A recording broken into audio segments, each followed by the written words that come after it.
Boa noite, meus irmãos, que Deus abençoe a vida de vocês. Eu convido você a abrir sua Bíblia em Eclesiastes, capítulo 6, do versículo 10 ao versículo 29 do capítulo 7. É uma leitura longa, então peço que os irmãos, hoje sem projeção, deixem a Bíblia aberta aí, por favor. Eclesiastes, capítulo 6. Lembrando que nós temos pregado semanalmente aqui sobre Eclesiastes. Nós já estamos chegando na metade do livro, basicamente. Semana passada falamos sobre trabalho, sobre como devemos encarar o trabalho. Hoje nós continuaremos aprendendo como usar a sabedoria no dia a dia, de modo prático, através da leitura do texto de Eclesiastes, capítulo 6, versículo 10 ao versículo 29 do capítulo 7, diz assim a palavra do nosso Deus: A tudo quanto há de vir já se lhe deu o nome, sabe-se o que é o homem, e que não pode contender com quem é mais forte do que ele. É certo que há muitas coisas que só aumentam a vaidade, mas que proveito isto ao homem? Pois quem sabe o que é bom para o homem durante os poucos dias da sua vida de vaidade, os quais gasta como sombra?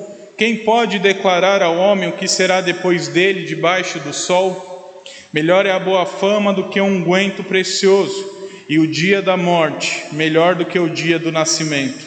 Melhor é ir à casa onde há luto do que ir à casa onde há banquete, pois naquela se vê o fim de todos os homens, e os vivos que o tomem em consideração. Melhor é a mágoa do que o riso, porque com a tristeza do rosto se faz melhor o coração. O coração dos sábios está na casa do luto, mas o dos insensatos na casa da alegria. Melhor é ouvir a repreensão do sábio do que ouvir a canção do insensato, pois qual o crepitar dos espinhos debaixo de uma panela, tal é a risada do insensato. Também isto é vaidade. Verdadeiramente a opressão faz endoidecer até o sábio, e o suborno corrompe o coração. Melhor é o fim das coisas do que o seu princípio. Melhor é o paciente do que o arrogante. Não te apressas em irar-te, porque a ira se abriga no íntimo dos insensatos. Jamais digas: por que foram os dias passados melhores do que estes? Pois não é sábio perguntar assim.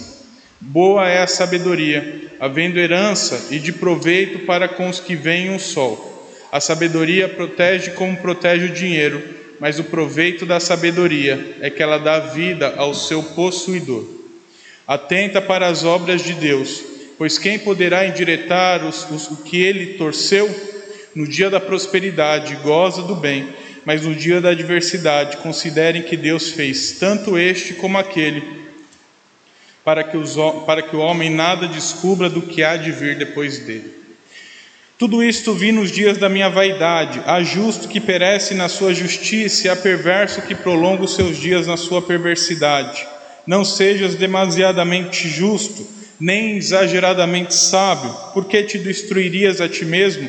Não sejas demasiadamente perverso, nem sejas louco, porque morrerias fora do seu tempo. Bom é que retenhas isto, e também daquilo não retires a mão, pois quem teme a Deus de tudo isto sai ileso. A sabedoria fortalece ao sábio, mas mais do que 10 poderosos que haja na cidade. Não há homem justo sobre a terra que faça o bem e que não peque. Não apliques o coração a todas as palavras que se dizem, para que não venha a ouvir o teu servo amaldiçoar-te, pois tu sabes que muitas vezes tu mesmo tens amaldiçoados a outros. Tudo isso experimentei pela sabedoria e disse: tornar-me-ei sábio, mas a sabedoria estava longe de mim. O que está longe e muito profundo, quem o achará? Apliquei-me a conhecer e a investigar e a buscar a sabedoria e meu juízo de tudo, e a conhecer que a perversidade é insensatez, e a insensatez loucura. Achei coisa mais amarga do que a morte, a mulher cujo coração são redes e laços, e cujas mãos são grilhões. Quem for bom diante de Deus fugirá dela, mas o pecador virá a ser seu prisioneiro. Eis o que achei, diz o pregador, conferindo uma coisa com outra para o respeito delas formar o meu juízo que ainda procuro e não o achei. Entre 1000 homens achei um como esperava, mas entre tantas mulheres não achei nem sequer uma. Eis o que tão somente achei, que Deus fez o homem reto, mas ele se meteu em muitas astúcias. Oremos mais uma vez. Pai, tua palavra foi lida, será exposta nessa noite, e que o Senhor fale aos nossos corações, Senhor. É o que rogamos no nome de Jesus. Amém. Meus irmãos, o mal é uma realidade que existe em nosso meio, e muitas vezes nós debatemos o porquê o mal existe. Por que que o mal existe se Deus é tão bom? Por que que nós somos povo de Deus, sofremos com o mal? Muitas vezes nós nos perguntamos: Deus, mas eu faço tudo certo, eu tenho servido ao Senhor, eu tenho buscado ao Senhor, eu tenho crido no Senhor, eu tenho lido a tua palavra, eu tenho dado o dízimo, eu tenho feito tudo, e mesmo assim eu sofro. Por quê? Por que passar por esses dias maus? Por que o Senhor faz questão de que nós passemos pelos dias maus? E algumas questões se levantam. Eu não quero entrar na questão da teodiceia, que vai ser tratado mais para frente, que é o que é o mal, essa descoberta do mal. Mas o homem, às vezes, com medo de encarar a realidade, ele começa a negar a soberania de Deus, ele começa a negar a onisciência de Deus. Então, por exemplo, há homens que falam assim: não, Deus não tem nada a ver com o mal que acontece na sua vida, porque Deus não sabe de todas as coisas. É o homem quem vai decidindo e criando mal sobre si mesmo, e Deus é meio que pego ali desprevenido e fica assistindo que Deus... Calma, meus irmãos, essas decisões, essas conclusões são erradas, porque Deus é um Deus soberano, Deus é um Deus que sabe de todas as coisas, é um Deus onipotente. Então, crer que Deus não sabe dos dias maus e da existência dos dias maus, e nem que de algum modo os dias maus que acontecem nas nossas vidas tenham havido por vontade do Senhor, é algo que deve fugir do nosso pensamento, porque Deus quer que nós entendamos que há lições a serem tiradas dos dias maus também. Entenda, Deus não tem prazer no sofrimento, Deus não tem prazer em te fazer sofrer, Deus não tem prazer em te fazer chorar, mas Deus tem prazer na lição que você aprende no sofrimento, na lição que você aprende nos momentos maus. Por isso a necessidade de nós passarmos por esses dias maus, e por isso eu quero tratar nessa noite sobre isso, que é refletindo sobre os dias maus. No sermão dessa noite eu quero trabalhar essa ideia, refletindo sobre os dias maus. Tá dando microfonia aí para os irmãos também? Tá, não tá? Não? É só para mim? Se for só para mim não tem problema, se for só do retorno não tem problema, depois os irmãos estão bem? Então, eu quero trabalhar sobre essa questão da reflexão sobre os dias maus, trazendo algumas lições. E a primeira lição que eu quero trabalhar nesse texto está no versículo 10 do capítulo 6 ao versículo 12 do capítulo 6, que é: a gente precisa refletir sobre os dias maus que nos acometem sem ficar revoltado com Deus. A primeira lição desse texto que Salomão vai nos trazer e que Deus vai nos trazer é: a gente precisa passar pelos dias maus sem ficar bravo com o Senhor.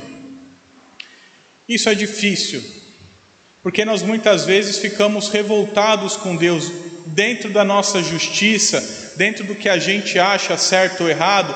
A gente acha injusto que nós soframos, a gente acha injusto que nós passemos pelo que passamos, mas é interessante como a gente não sabe como desfrutar a vida, e Salomão diz isso: olha, a gente não sabe como viver, a gente não sabe como gastar os nossos dias, a gente não sabe o que fazer, como fazer, a gente não sabe desfrutar dos poucos dias que nós temos, mas Deus sabe nos ensinar a desfrutar. E por isso que nós precisamos entender que Deus sabe o que é melhor para as nossas vidas. Ah, mas eu estou sofrendo. Calma. Ah, mas está difícil demais. Não tão impossível, porque senão Deus não permitiria que você passasse por aquilo. Se fosse impossível para você realizar, você não realizaria, porque Deus, que é um Deus infinito em amor, não ia permitir você passar por isso. Então calma o coração, porque Deus tem propósito com o sofrimento. Deus tem lições para nos ensinar nos dias maus. O dia mau não vem porque Deus está me punindo de um pecado. Às vezes sim, mas nem sempre é. É mais do que isso. Deus não é um Deus que fica olhando lá de cima e fala assim: hoje fulano pecou, viu?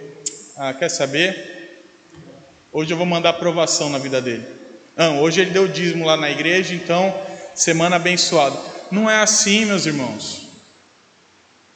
Deus é um Pai amoroso que cuida do seu povo e que às vezes traz esses dias maus para que a gente reflita sobre a vida, reflita sobre o que importa na vida. Reflexões essas que não vêm nos bons dias, só vêm nos maus dias. Por isso que quando passarmos por essas situações, a primeira coisa que o texto nos ensina é: não fica bravo com Deus. Porque ficar bravo com Deus é só perda de tempo. Porque Ele sabe o que é bom, você não sabe. Você pode ficar bravo à vontade, não vai mudar a vontade de Deus. Deus não vai falar assim: poxa, a vida, ele ficou bravo, agora eu vou mudar todo o decreto eterno que eu tenho na vida, todo o plano eterno que eu estabeleci desde antes da fundação do mundo, só porque ele está chorando. Calma o coração. Chora, pode chorar à vontade, mas acalma o coração. Não briga com Deus, porque Deus tem propósito e Deus sabe o que é melhor para as nossas vidas. Isaías 45, versículo 9 diz assim: ai daquele que contende com seu Criador e não passa de um caco de barro entre outros cacos. Acaso dirá o barro ao que lhe dá forma: que fazes? A tua obra não tem alça. Outro dia eu estava vendo uma moça, vendo um podcast, a moça revoltadíssima com Deus, falando que Deus fez isso, que Deus fez aquilo, que Deus fez aquilo outro, que Deus não sei o que, Deus não sei o que, Deus sei lá, brava com Deus. E nós muitas vezes caímos no mesmo erro, meus irmãos, de ficarmos bravos com Deus, de acharmos que como criaturas nós sabemos mais do que o nosso Criador, de que como filhos nós sabemos mais do que o nosso Pai. E a gente fica revoltado com o Senhor quando Ele manda os dias maus, não para o nosso mal, mas pelo contrário, para o nosso bem. E por isso nós precisamos aprender então a não reclamar. Só piora a situação. Reclamar não vai mudar o que Deus está falando. É igual o filho começa a chorar, você não vai deixar de dar vacina no filho porque você sabe que o filho vai chorar. Você tem que dar. Mas ele vai chorar, paciência. Ele vai reclamar, paciência, o melhor para ele. Assim Deus sabe o que é melhor para a gente, e a gente não sabe o que é melhor para a gente. Salomão diz isso bem claro: olha, o homem não sabe o que é melhor para si, mas o Criador sabe, o Pai sabe. E por isso que no dia mau, ao invés de reclamar com Deus, é um ótimo dia para você agradecer a Deus pelo que Ele tem feito na sua vida. E eu gosto de Cristo, como Cristo nos ensina a confiar no Senhor em todo o tempo. E em todo o tempo Ele é exemplo de confiança em Deus. Os homens queriam matar Jesus, Ele estava nem aí, Jesus estava preocupado com a vontade do Pai. Jesus sofreu mais do que nós aqui, e você não vê um versículo de Jesus reclamando com Deus. Muito pelo contrário, quando Ele ora assim: ó Senhor, se possível faça, mas que a tua vontade prevaleça. A Bíblia é bem clara dizendo que ninguém passou por dias piores do que o nosso Senhor e Salvador Jesus Cristo. E Ele tem que ser o nosso modelo também de como viver. E se nos dias maus Ele agradecia ao Senhor, Ele orava ao Senhor, exaltava ao Senhor, assim nós também nos dias maus devemos agradecer, orar e confiar no nosso Pai. A primeira lição do texto é que nos dias maus nós precisamos não ficar brigando com Deus. A segunda lição desse texto é que nós precisamos refletir no dia da morte. Nós precisamos refletir sobre a morte. E do versículo 1 ao versículo 4, Salomão vai nos ensinar isso, capítulo 7.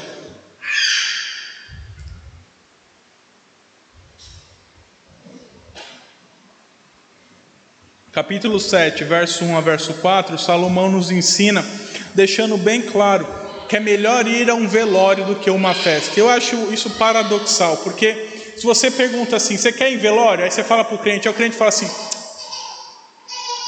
não gosto de velório, prefiro lembrar do cidadão vivo, não gosto de saber de velório, fica até com medo de cemitério às vezes.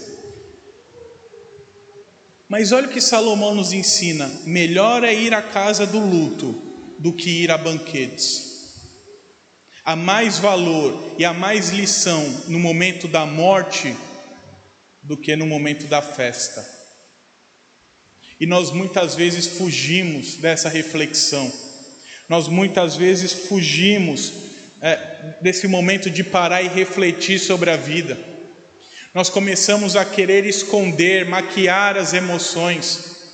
Então vive em festa para ninguém ver chorando, porque o coração está triste.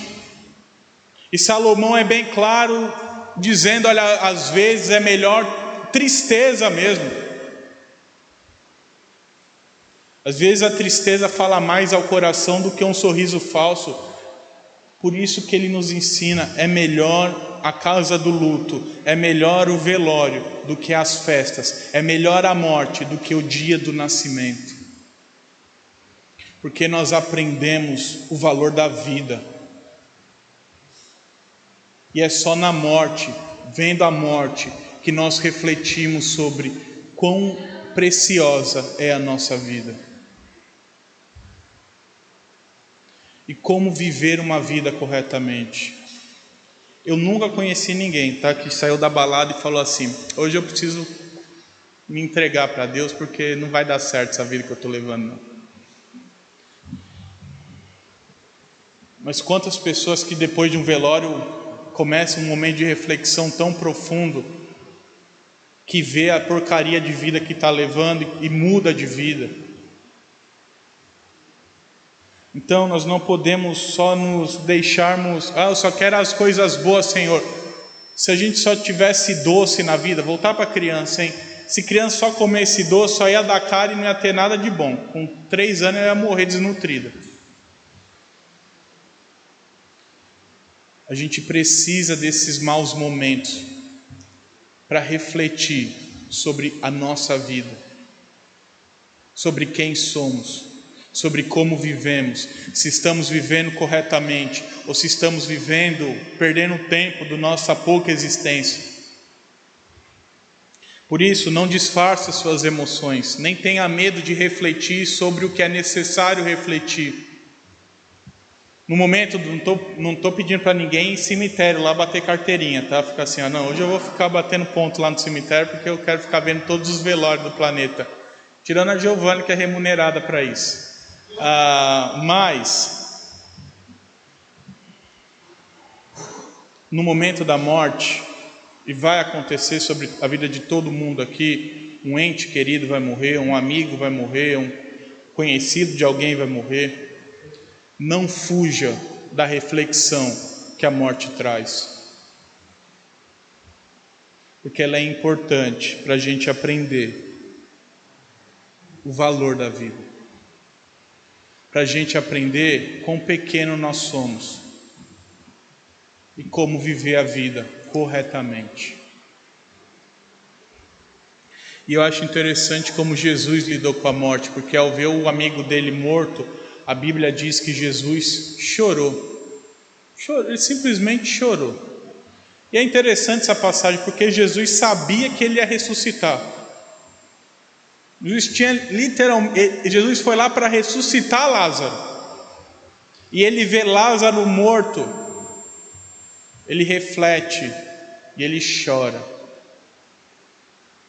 Não fuja do dia da morte. porque ela é importante para a gente aprender como viver. Ainda mais se o seu parente for crente, porque aí ele está num lugar bem melhor que você. Eu brinquei hoje, eu fui no velório hoje, e eu brinquei com... O Felipe perdeu o tio dele, e eu fiz uma brincadeira com o Felipe, que eu falei assim, no dia do meu velório, eu quero que esteja... Estava calor lá. Eu quero que esteja 45 graus, torrando a cabeça de quem está no velório. Para a pessoa ter a nítida noção de que eu estou num lugar bem melhor que todo mundo. Eu falei assim, eu vou estar brincando lá de cima, falando assim, viu? Estou no bem bom aí, vocês aí tomando sol. Que o povo chore não por mim, mas por quem está lá sofrendo ainda. Então não fuja da reflexão que a morte, que ninguém quer passar, mas que é importante para o nosso viver. Se nós não podemos ficar revoltados com Deus, se nós temos que refletir sobre a morte, a terceira lição que o texto nos traz é que nós temos que refletir sobre a opressão. E do versículo 5 ao versículo 9, Salomão nos ensina que é bom sermos repreendidos pelo sábio, e que a repreensão sábia traz boa coisa no coração, porque aquele que é repreendido sabiamente e muda de vida, ele tem um fim melhor do que aquele que só vive rindo igual um insensato. E ele faz uma comparação interessante a ideia aqui é de aquela madeirinha, não sei quem já fez fogueira. Tem uma madeirinha que você joga que ela só faz barulho, ela não serve para nada, ela só faz barulho. Ela fica lá crepitando lá no fogo, fazendo barulhinho no fogo, mas ela não aumenta o fogo, ela não faz calor, ela não faz nada, ela só serve para fazer barulho. Essa é a risada do insensato. Se a repreensão do sábio é bom porque repreende o coração e traz mudança, o insensato com essa risadinha dele não presta para nada a não ser fazer barulho no ouvido, a não ser encher o saco. E é interessante porque essa opressão que Deus faz com que passamos muitas vezes não é sem motivo, e nós muitas vezes somos oprimidos por pessoas ímpias não sem motivo, mas porque são nesses momentos que a nossa paciência é provada, que a nossa paciência é desenvolvida. E eu acho interessante ver relatos de pessoas que são explosivas e dizem assim, olha, antes da igreja a pessoa falava, já estava no pescoço dela e não tinha conversa. Agora não, agora eu consigo escutar. Ainda é difícil, no segundo minuto eu ainda vou no pescoço dela, mas agora demora 2. Aí depois ela fala, olha, agora está demorando 5 minutos para eu voar no pescoço dela. Deus manda esses momentos para que a gente aprenda a exercitar a paciência, para que a gente aprenda a exercitar a longanimidade, para que a gente aprenda a não se irar. Então, nos momentos de opressão, ao invés de você ficar reclamando com Deus, desenvolve aquilo que Deus, aprende o que Deus está te ensinando.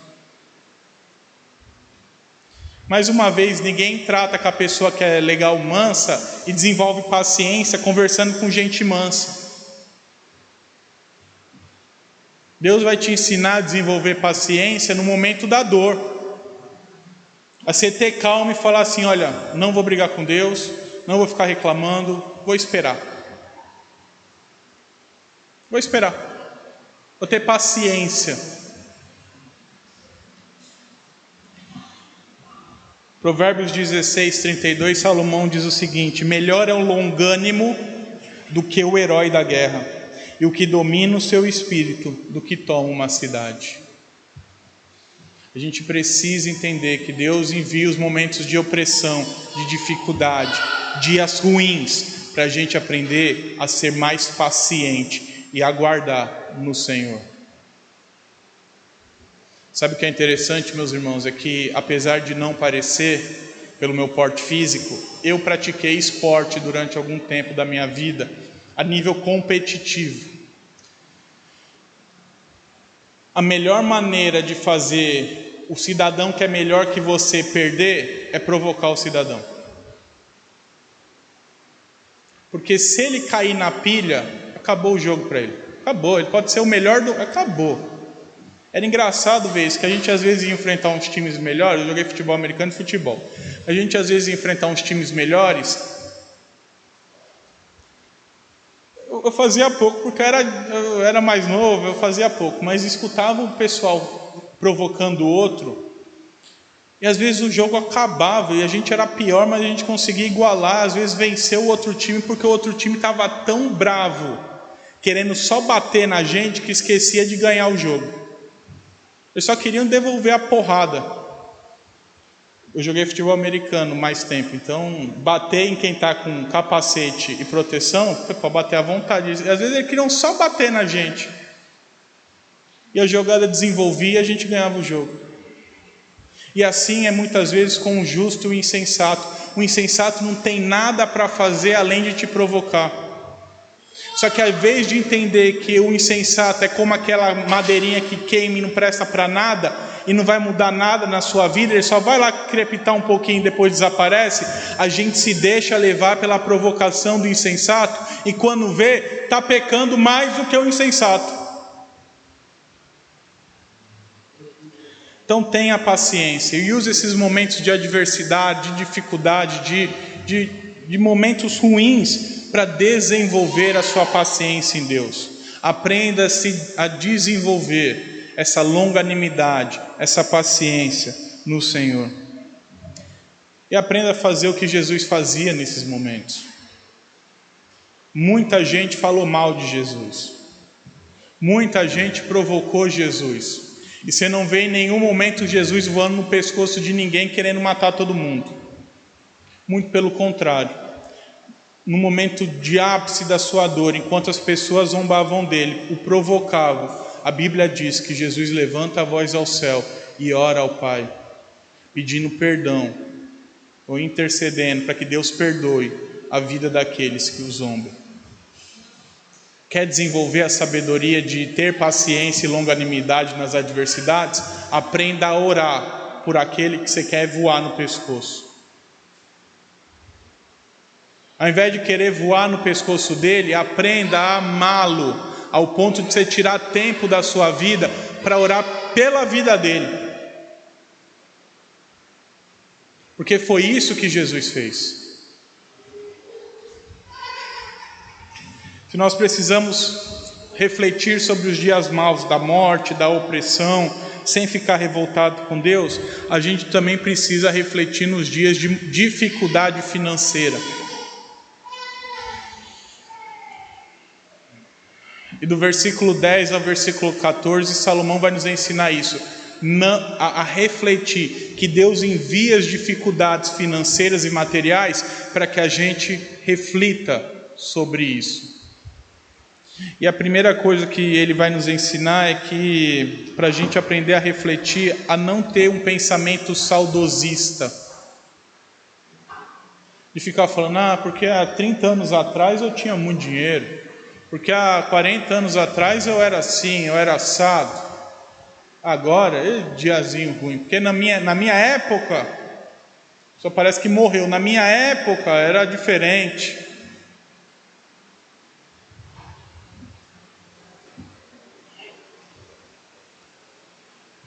O Lucas está treinando também para a corrida. Ele e o Heitor, tá? O Heitor não veio hoje, mas o Lucas está treinando também. Vai ser jogador de futebol. Garantir minha aposentadoria daqui 15 anos. Vou continuar. Mas a gente precisa aproveitar esses dias de dificuldade, o dia de hoje, dessa dificuldade que talvez Deus deixe com que nós tenhamos, que não seja tão farto como antigamente, para a gente aprender a refletir sobre o que Deus quer de nós. É interessante que ele fala assim, olha, Deus envia os momentos de fartura, mas Deus envia também os momentos de dificuldade. E a gente às vezes acha que Deus só envia os momentos de fartura, que Deus só cuida da fartura, que quando tem fartura é graça de Deus, quando tem dificuldade, algum lugar eu pequei, eu preciso ir atrás agora para achar onde foi. E não é assim. Deus é o Deus que envia a fartura, mas também envia o dia da dificuldade, para a gente aprender a não confiar no dinheiro, mas a confiar no Deus do dinheiro. no Deus da prata e do ouro, no Deus que é dono do universo, no Deus que nos sustenta com a palma de suas mãos, no Pai que não vai deixar o filho passar a necessidade.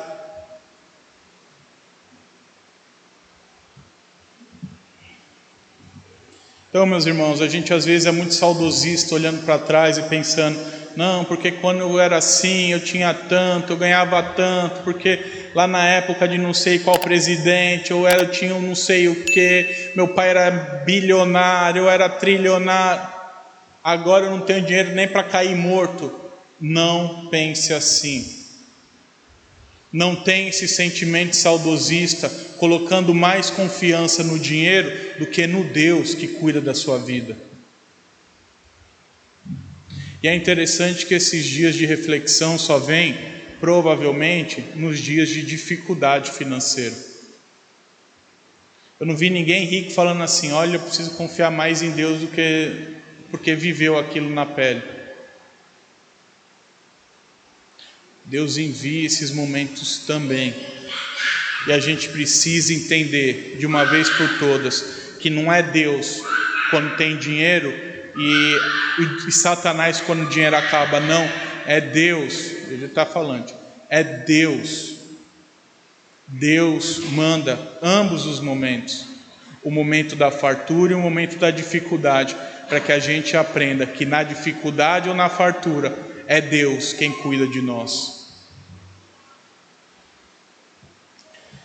Então, meus irmãos, não sejamos como os ímpios, não sejamos como as pessoas que não creem no Senhor, que vivem suas vidas cheias de si mesmas, esperando ter a mesma fortuna que já tiveram antes, ou lutando para ter mais fortuna, como falamos semana passada no sermão sobre trabalho.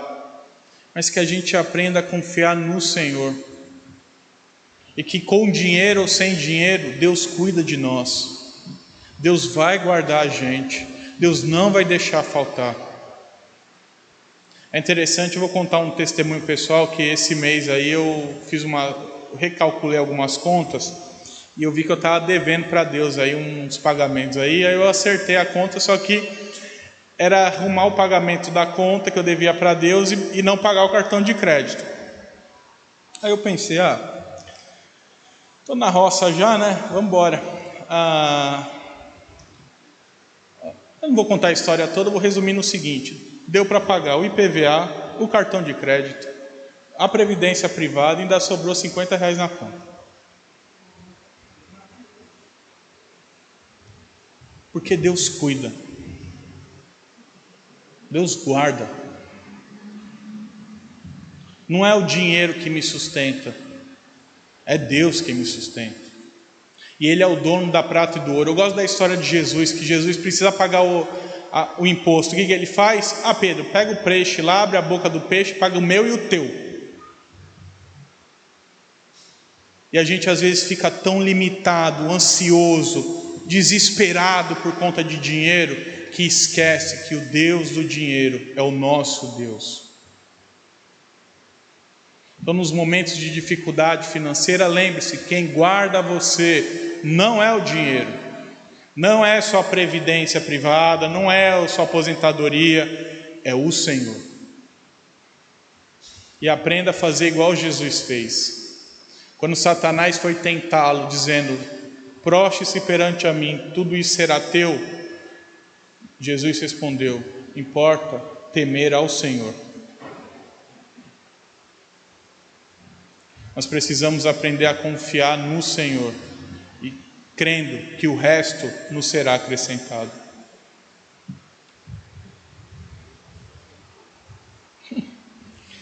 Primeira lição, então, é que nós precisamos refletir sobre os dias maus sem ficar bravo com Deus, refletindo sobre a morte, aceitando a morte e refletindo sobre ela, sobre a opressão, sobre as dificuldades. A quinta lição do texto é que nós precisamos refletir sobre as injustiças. Nós precisamos refletir sobre as injustiças. Do versículo 15 ao versículo 18, Salomão nos ensina.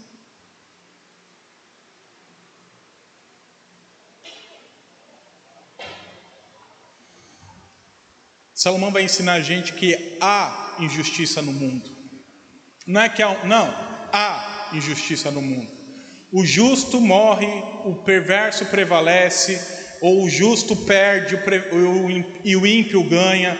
O errado às vezes vence, e o certo às vezes perde.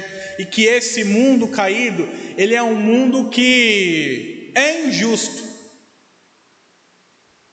Claro que há justiça hora ou outra, mas em muitas vezes ele é injusto. E nós precisamos parar de reclamar.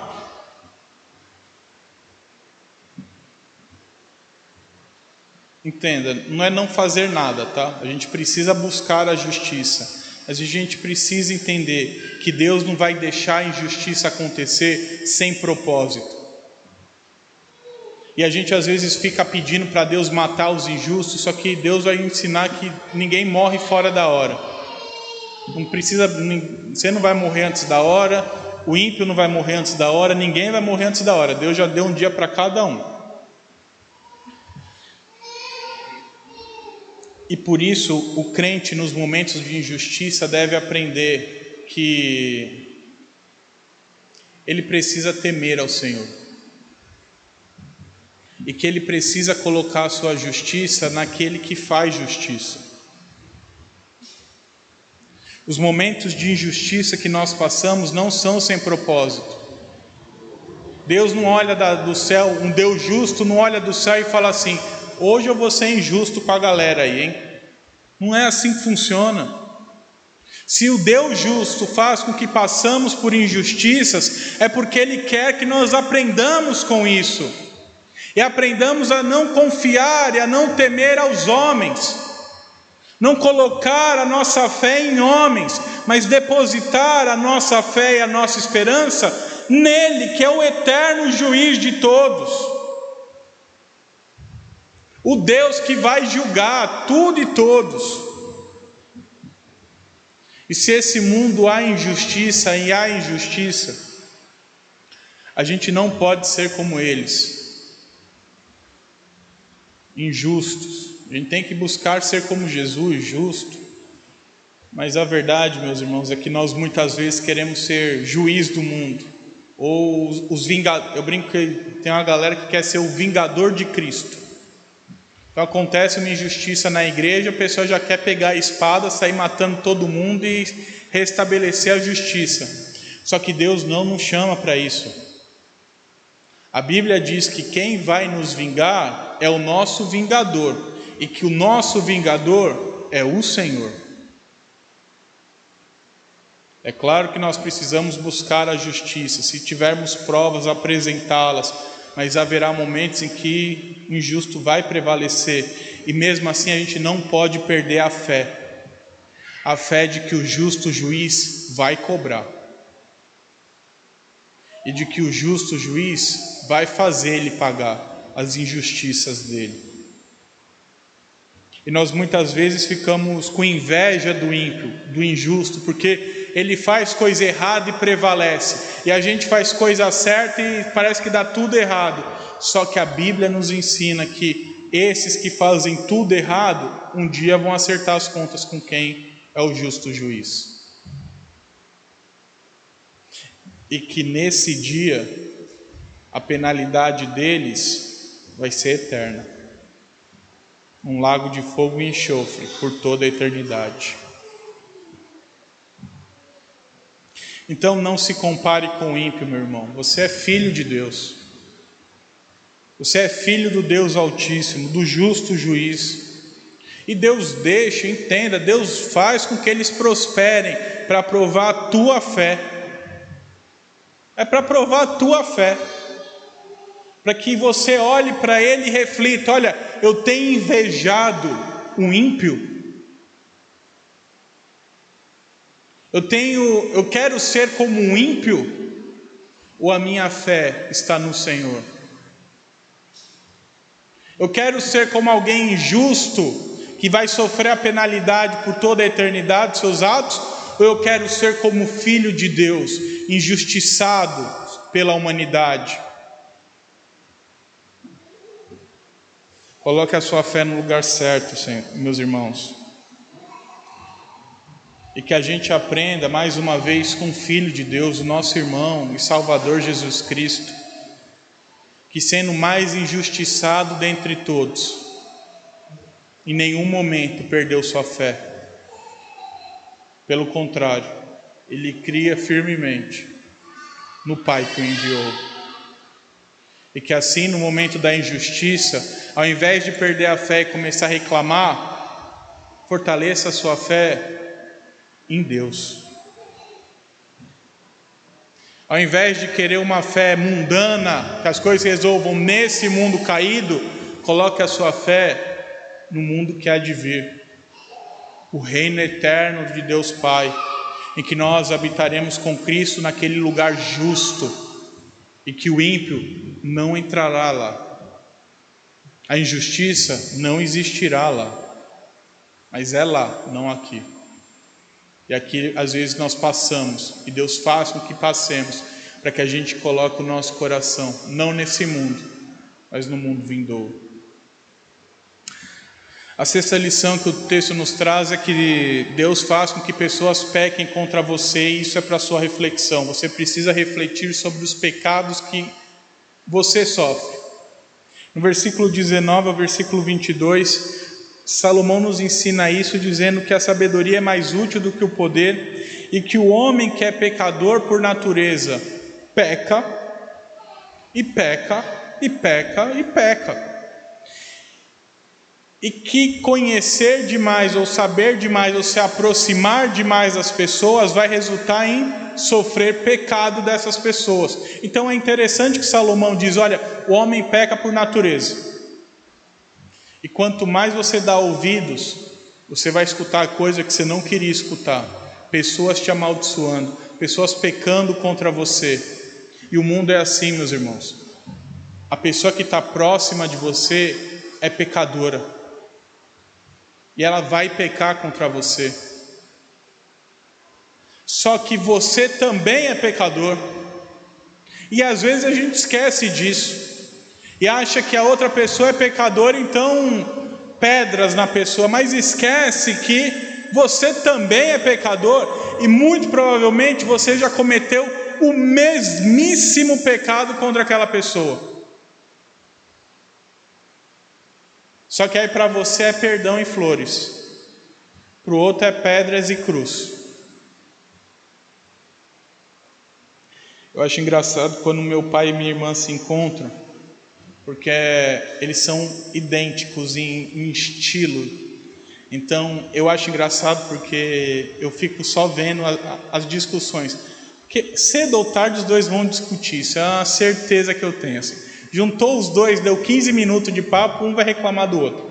Só que é engraçado, porque a minha irmã reclama do meu pai, coisas que meu pai reclama da minha irmã. A mesma coisa. Que minha irmã faz isso, isso, isso. Aí minha irmã fala, mas você faz isso, é a mesma coisa. E um fica, aí depois os dois se acertam, mas um fica brigando com toda vez a história se repete. Aí no final eles se viram e falam que a culpa é minha, que eu fico incitando os dois a brigar. Mas meus irmãos, assim acontece com a gente também. A gente às vezes reclama do pecado de outros que nós mesmos praticamos. E Salomão diz isso aqui, olha, você escutou o teu servo te amaldiçoando, mas tu mesmo já amaldiçoaste outras pessoas. O Salmo 14:3 vai dizer que todos se extraviaram e se corromperam, e não há quem faça o bem, nenhum sequer. Nós precisamos entender, meus irmãos, que assim como meu próximo é pecador, eu também sou pecador. E muitas vezes é no dia que nós sofremos com o pecado que nós precisamos refletir e aprender a perdoar as pessoas. É quando você sofre com o pecado de alguém que você precisa lembrar que você é tão pecador quanto ela, e por isso perdoá-la. Só que perdão, meus irmãos, não é o que a gente às vezes aprende de perdão, não. Ano passado tinha uma matéria aqui que a gente estudava de meio de semana antes de mudar a programação, que era Cristologia. E a gente aprendeu um pouco sobre perdão de Jesus. E eu levantei uma questão, porque eu já tinha me feito essa pergunta antes, eu quero trazer a pergunta a vocês. Imagina se Jesus te perdoasse igual você perdoa as pessoas. Aí Jesus vira e fala assim: olha, legal, esqueci o pecado do Natan, mas é o seguinte, Natan, você lá e eu aqui, tá bom? Vou fazer o seguinte, vou passar um pano nessa história, mas é o seguinte, Natan, não fala mais comigo nunca mais. Isso não é perdão. É só você passar, jogar o problema para debaixo do tapete, fingir que perdoa e seguir com a sua consciência tranquila. Perdão é como Cristo perdoa. Você faz besteira com Jesus todo santo dia, e mesmo assim Jesus vai lá e renova o vínculo com você. Fala assim: não, tá bom, você errou, vamos conversar de novo, do zero, sem ficar lembrando o que aconteceu há 15 anos atrás, naquela fatídica tarde que ninguém mais lembra o que aconteceu, mas as pessoas não se falam. E tem gente mesmo que tem 30 anos que estão brigadas. Você pergunta para a pessoa o motivo, ela nem lembra mais o motivo, mas ela sabe que está brigada com fulano e que não pode falar com ela. Que não sejamos assim, que a gente entenda de uma vez por todas que, assim como eu sou pecador, meu irmão também é pecador. O sujeito com quem você trabalha também peca. E assim como você já fez coisa errada, ele também faz coisa errada. E por isso a gente precisa ter compaixão e perdoar as pessoas. Como Cristo perdoou, como Cristo nos perdoou.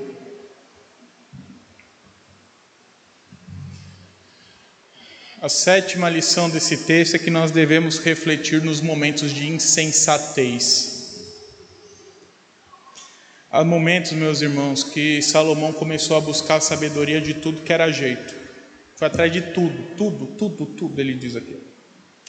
Mas é interessante a conclusão que ele chega aqui: quanto mais ele experimentava essa sabedoria mundana, mais ele ficava longe da sabedoria. Quanto mais ele buscava a sabedoria mundana, mais longe ele ficava da sabedoria.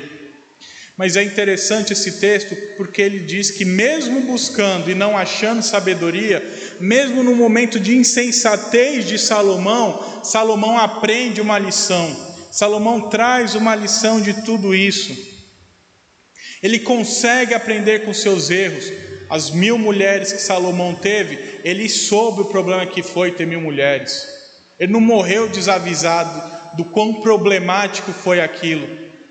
E se os irmãos lerem com atenção as escrituras sagradas, vai dizer que Salomão se desviou dos caminhos do Senhor por causa dessas mulheres. Começou a idolatrar falsos deuses.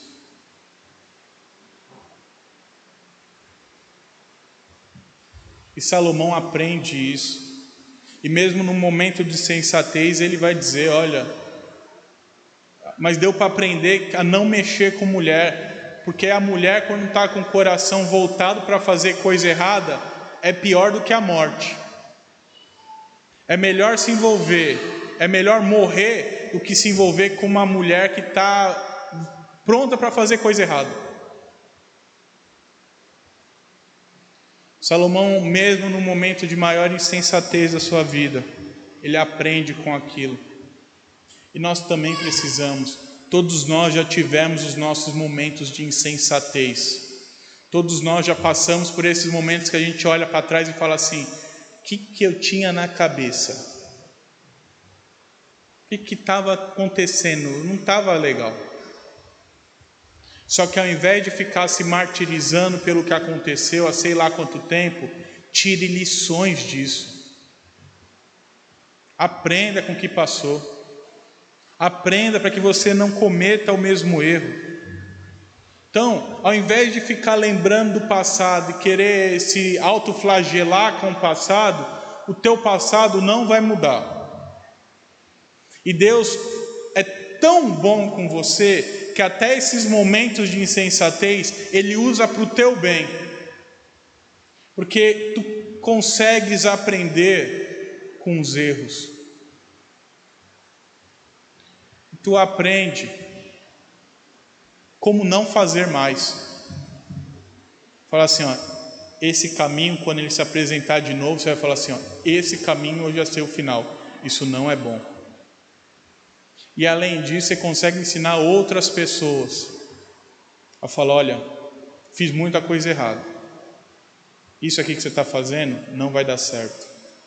Então, ao invés de olhar para o passado com olhos de dó do que você fez, ou querendo se autoflagelar pelo que você fez, aprenda com os seus erros, aprenda com esses momentos. E Deus permitiu que você passasse por... Aí eu não consigo falar se gritando assim.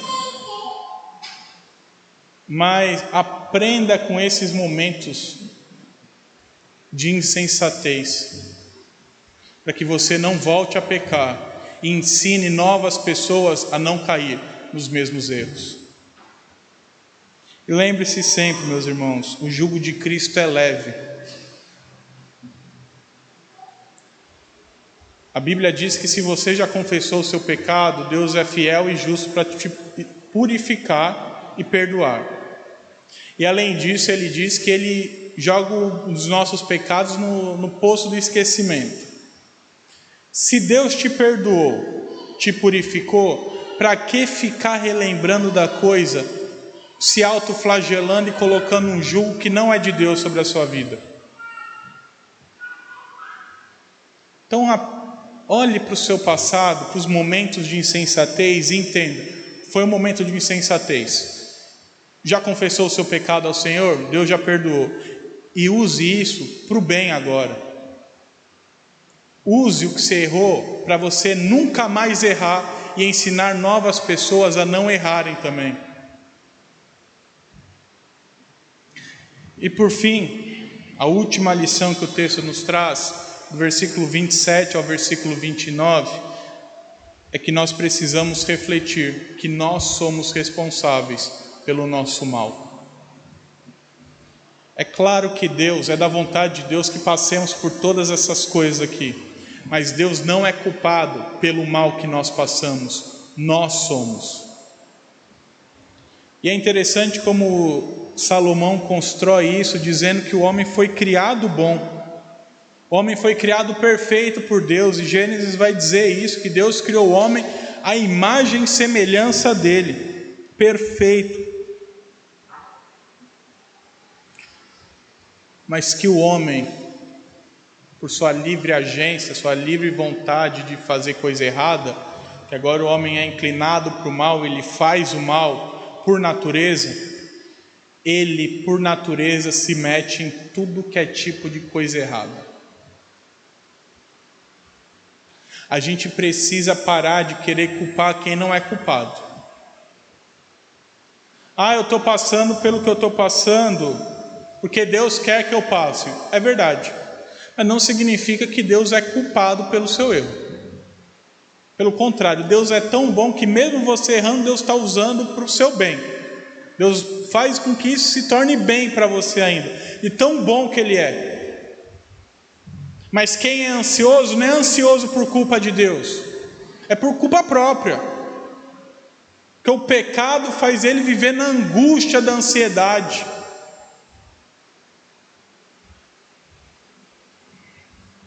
Quem é injusto não é injusto porque Deus é injusto, ele é injusto porque ele é pecador, e a cobiça toma o coração dele. O homem é responsável pelo próprio mal, e a gente precisa admitir isso, meus irmãos. É no momento do seu pecado que você precisa olhar para Deus e falar assim: Senhor, eu sou ruim. Não cai nesse papinho furado de coach espiritual, de que não, você é a melhor coisa que existe no universo, você é ótimo, você é uma maravilha de... Não, você é pecador. E se tem alguma coisa boa em você é por conta da transformação que Cristo faz na sua vida. Então o mérito, aí sim Deus é culpado, aí o mérito é de Deus. Então toda vez que você faz alguma coisa boa é culpa de Deus. Agora, quando você faz coisa errada, é porque você é ruim. Nós somos ruins. Nós nascemos em iniquidade. E iniquidade nos gerou a nossa mãe. Mas Deus é tão bom que transforma o nosso viver, que transforma o nosso coração. Mas a gente não pode achar que Deus é culpado dos meus erros. Quem comeu o fruto proibido não foi Deus. Apesar de depois deles ficarem tentando culpar Deus de algum jeito, mas não foi Deus. Foi Eva e Adão. Adão e Eva.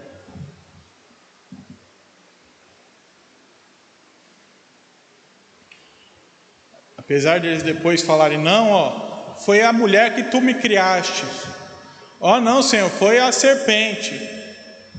Querendo colocar alguma culpa em Deus, porque Deus criou, se Deus não tivesse criado, não tinha feito.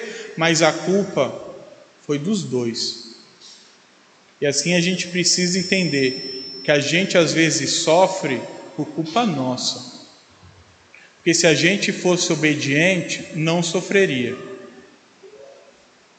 Se a gente fizesse o que Deus mandou fazer, não sofreria. Eu gosto mais ou menos, eu gosto da ideia, mas eu não concordo muito com a ideia. Minha mãe dizia assim, minha mãe ensinava, se você não obedecesse, ela não fazia mais nada, ela só falava assim, a vida ensina. Era batata, e você fazia o que ela mandava não fazer, dava errado, mas não concordava muito, porque eu acho que tinha que corrigir, tinha que ensinar, mas ela falava, vida ensina, e de fato ensinava. Quem ia lá, fazia errado, quebrava a cara. Não tinha receita, era lá desobedecer, quebrar a cara. E assim nós somos também, muitas vezes cheios de artimanhas, cheios de querer inventar coisa. A gente quer inventar moda e esquece do primordial, que é obedecer a Deus, ponto final. Viver igual Jesus viveu. Falamos hoje na aula da EBD, a gente precisa viver como Jesus. Jesus viveu obedecendo a lei, logo a gente precisa obedecer a lei. Mas não, a gente quer inventar um monte de jeito de ser cristão, e aí só acaba enfiando os pés pelas mãos em pecado. Então, meus irmãos, pelo amor de Deus, só para de querer viver uma vida longe da vontade do Senhor. Para de querer viver uma vida longe da lei de Deus, do que Deus determinou. Falamos aqui, a lei não vai salvar ninguém, mas a lei é o padrão no qual nós devemos viver. É o padrão no qual nós devemos existir, porque Jesus viveu a lei. Então, façamos igual a Cristo.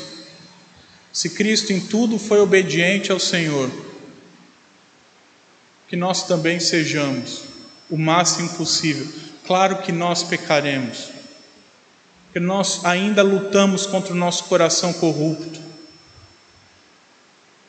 Mas que nesses momentos de pecado nós confessemos o nosso Senhor, nos arrependamos e mudamos logo de postura e voltemos a viver como Jesus nos ordenou e como Jesus viveu. Nós vimos então que Deus faz com que passemos por maus momentos, para que aprendamos a desfrutar a vida, para aprendermos a dar valor para a vida, para aprendermos a ser pacientes, para aprendermos a colocar nossa esperança no lugar certo, para aprender a fortalecer a nossa fé, para aprender a não pecar, para aprender a resistir à tentação, para aprendermos a sermos responsáveis pelos nossos atos e não cairmos mais na maldade do nosso coração. Então, não culpe Deus, não se irrite com Deus, mas se alegre nos dias maus. Eu sei que parece algo contraditório. O dia está mal, como que eu vou me alegrar? Não é se alegrar pelo dia em si, mas se alegre pelo que aquilo vai trazer na sua vida. Se alegre pela oportunidade que Deus está te dando de crescer nesses momentos. de aprender a ser mais parecido com Jesus. Então no dia mau, não fica pedindo para Deus: Senhor, me livra de todos os dias maus. Se Deus fizer isso, você sempre vai ser uma criança imatura na fé. É claro que Deus não vai mandar só dia mau também, porque ninguém resistiria só dia mau. A gente ainda luta com o pecado, e só dia mau atrás de dia mau. Por isso que Deus manda muita coisa boa nas nossas vidas. E se você contar direitinho, você tem mais bênção do que dias maus. Mas até os dias maus, eles são abençoados por Deus.